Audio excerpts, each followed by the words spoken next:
अब आते हैं बेटा बोर्ड पे, वर्ब में कौन सी वर्ब को डिटेल में ले जा रही हूं, मेन वर्ब को। तो ध्यान मेरी तरफ रखेंगे, मेन वर्ब के हिंदी में क्या मिलता है हमेशा, याद है सबको, और साथ में कहा था कितने फॉर्म्स। अब मैं इन पांचों फॉर्म्स की डिटेल आपके सामने लिखना चाह रही हूं। बोर्ड पे देखते रहना, आपको पता लग जाएगा बच्चे वर्ब में कंफ्यूज क्यों होते हैं। सॉरी, ये जो वर्ब की 5 फॉर्म्स है ना, इनको मल्टीपल नेम से इंग्लिश में यूज किया जाता है। जैसे वर्ब की फर्स्ट फॉर्म को सबसे मोस्ट फेमस नाम होता है प्लूरल फॉर्म। मैंने आपको इंपॉर्टेंट में सिर्फ यही नाम बताया, याद करो। मैंने क्या बोला, वर्ब की फर्स्ट फॉर्म प्लूरल और फिफ्थ फॉर्म सिंगुलर। मैंने और कोई नाम बताया ही नहीं, क्योंकि मैं कंपिटिटिव इंग्लिश पढ़ा रही हूँ, यानी मुझे वो इंग्लिश पढ़ानी है जो पेपर में आती है। तो सबसे इंपॉर्टेंट नाम तो जो आपके काम आएगा वो क्या है, प्लूरल। दूसरे नंबर पे जो आपके काम आएगा नाम वो होगा प्रेजेंट। वर्ब की फर्स्ट फॉर्म को ही प्रेजेंट फॉर्म कहते हैं। इसका मतलब ये है कि प्रेजेंट टेंस वर्ब की फर्स्ट फॉर्म से बनता है। अगर आप नहीं समझ पाए तो वर्ब की फर्स्ट फॉर्म का नाम प्रेजेंट फॉर्म है ही इसलिए क्योंकि वो क्या डेवलप करने के लिए यूज होती है, प्रेजेंट टेंस। प्रेजेंट का कोई भी टेंस होगा ना, फर्स्ट फॉर्म पक्का होगी, चाहे किसी भी वर्ब की हो, क्योंकि प्रेजेंट फॉर्म का मतलब ही कौन सी फॉर्म है, फर्स्ट फॉर्म। या फिर जब आप नॉन फाइनाइट्स पढ़ते हो तो वहां पे पढ़ाया जाता है बेयर इन्फिनेटिव फॉर्म। ऐसा आपने सुना होगा कुछ लोगों के मुंह से। तो बेयर इन्फिनेटिव्स भी किसको कहा जाता है, फर्स्ट फॉर्म को। वर्ब एक ही है, नाम कई रख रखे हैं। जैसे आप इंसान एक ही हो, नाम कई है आपके। यहाँ पे हम स्टूडेंट कह देते हैं, घर जाते ही सन डॉटर, ब्रदर सिस्टर, और अपना पर्सनल नाम भी होगा, प्यार वाला भी होगा और गालियों वाला नाम अलग से होगा। तो कई सारे नाम हम भी लेके घूम रहे हैं, ऐसे ही वर्ब के भी कई सारे नाम है। तो पहला हो गया प्लूरल, प्रेजेंट, बेयर इन्फिनेटिव, या फिर इसका अगला नाम होता है इन्फिनेटिव विदाउट टू।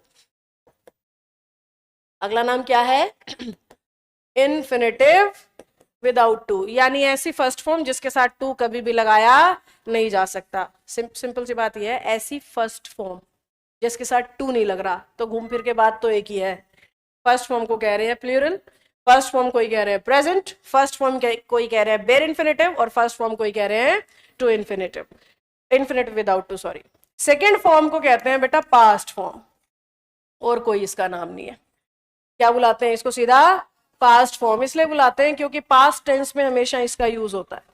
क्योंकि पास्ट टेंस बना, जैसे प्रेजेंट में मैंने कहा ना फर्स्ट फॉर्म लगती है हमेशा, ऐसे ही पास्ट में हमेशा सेकंड फॉर्म लगती है। अगर मैं थर्ड फॉर्म की बात करूं तो ध्यान बोर्ड पे देना, पास्ट पार्टिसिपल फॉर्म। यहां फंसता है बच्चा। जैसे ही बच्चे से पूछा जाए ना पास्ट पार्टिसिपल फॉर्म कौन सी है, उसको पास्ट सुनाई देता है, वो फट से सेकंड फॉर्म चुनता है। जबकि पास्ट पार्टिसिपल सेकंड फॉर्म नहीं है, पास्ट पार्टिसिपल कौन है, थर्ड फॉर्म। सेकंड फॉर्म तो पास्ट फॉर्म है, और ये पास्ट इसलिए क्योंकि ये टाइम का पास्ट दिखाता है। टाइम को जब पास्ट करना हो तब आती है सेकंड फॉर्म, और जब एक्शन को पास्ट करना हो, भाई ये काम पूरा हो चुका, तब आती है थर्ड फॉर्म। ये फर्क होता है इन दोनों में। भाई समय को पास्ट करना है या उस काम का पास्ट दिखाना है, बस। भाई मैंने आपकी क्लास पढ़ाई, 9:45 पे ये खत्म हो जाएगी, तो मुझे पास्ट पार्टिसिपल यूज करना है। 10:30 बजे जब मैं इस क्लास की बात करूंगी ना, तो मुझे पास्ट फॉर्म यूज करनी है। टेंस में अच्छे से बताऊंगी, फिलहाल आप इतना सा भी याद रख लो कि पास्ट फॉर्म का मतलब सेकंड फॉर्म और पास्ट पार्टिसिपल फॉर्म का मतलब थर्ड फॉर्म। यानी मैं आपसे पूछूं पास्ट पार्टिसिपल फॉर्म क्या होती है, तो तुम्हें पता होना चाहिए कुछ नहीं मैम, थर्ड फॉर्म का नाम है, बस। फिलहाल तुम्हें इतना पता होना चाहिए, कहां लगती है वो मैं टेंस में सिखाऊंगी, समझ गए। अब पास्ट पार्टिसिपल फॉर्म के अलावा इसे परफेक्ट फॉर्म कहते हैं। क्या नाम है इसका, परफेक्ट फॉर्म। V4 को क्या क्या बुलाते हैं, सबसे पहले तो V4 जिन बच्चों को नहीं पता, ING वाली वर्ब होती है। 3 फॉर्म्स तक सबको पता होता है। V4 हम बुलाते हैं जिस फॉर्म पे क्या लग गया, ING।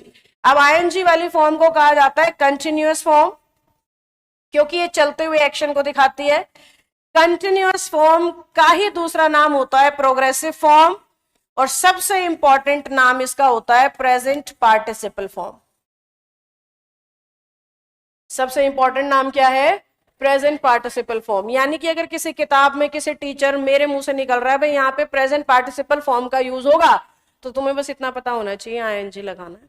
वो कह रहा है यहाँ पास्ट पार्टिसिपल लगना चाहिए, तो तुम्हें बस इतना पता होना चाहिए थर्ड फॉर्म की बात हो रही है। अगर वो कहे बेयर इन्फिनेटिव फॉर्म का इस्तेमाल करिए, तो तुम्हें याद आ जाए कि बेयर इन्फिनेटिव यानी फर्स्ट फॉर्म। ये इस चार्ट की इंपॉर्टेंस है, क्योंकि जब तक आपको वर्ब के नाम ही याद नहीं होंगे ना, बहुत बार आपको कंफ्यूज किया जा सकता है। आप सोचोगे पता नहीं ये कौन सी वर्ब है, पता नहीं ये किसका नाम है, अब ये कहां से आ गई, और उसके अंदर मिलेगी फर्स्ट फॉर्म। तो धीरे धीरे आपको कॉन्फिडेंस आना और गिरना ज्ञान पर निर्भर करता है। जितना बारीकी से आप चीज को समझोगे उतना कॉन्फिडेंस जल्दी आता है। जितना आप हल्के में लोगे इंग्लिश को, ये उतनी भारी हो जाएगी आपके जीवन में। समझ गए कि नहीं समझे? V5 पे आते हैं। V5 यानी जिस वर्ब पे क्या लग गया? SEIS। अब SEIS वाली वर्ब को सबसे पहले तो प्रेजेंट ही कहते हैं।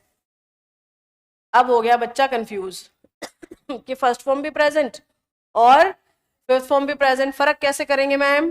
फर्क बताया था मैंने थोड़ी देर पहले। V5 सिंगुलर होती है, कहा था ना। SEIS वाली फॉर्म सिंगुलर और बिना SEIS वाली प्लूरल।